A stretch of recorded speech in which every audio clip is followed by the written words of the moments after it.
When I first got confirmed, I sat down here at the agency with people and told them everything that I can know, everything that this agency knows about these topics, I want us to communicate with the public. Everything that I know as the EPA administrator should be communicated transparently with the American public, whatever the answer is, wherever the facts lie. We posted last month on the EPA website, epa.gov/geoengineering, a lot of the answers I received on this topic. And there has been government funding that's gone towards some of these efforts. There are entities and people who would want to drastically scale these activities up. I agree with you with your concern just with the idea of playing God.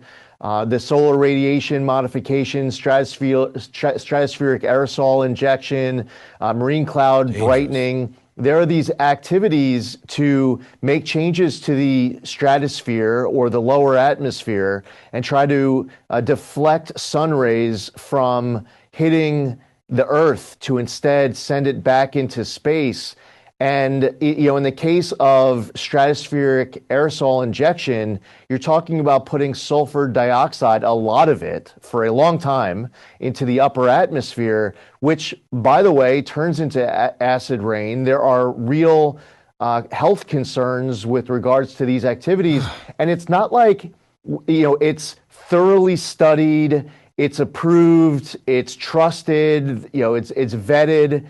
Instead, you have people who just want to do it on their own, like try to get themselves, someone to hand over $1 billion to just go dump a whole bunch of sulfur dioxide into the stratosphere. And no, that doesn't sound good. It doesn't sound right, and it shouldn't happen. No, it doesn't sound. I come back to when I was a kid, they were worried about global cooling, and there were the scientists that said we need to dump coal ash on the polar caps because that will attract the heat and stop the impending ice age that was coming. Can you imagine if we had done that? What a stupid idea. There are just some things that we're getting so powerful, and we're just thinking that we are all powerful and that we have all the answers, that when we make mistakes on stuff like this now, the whole world will pay for it. That's not good.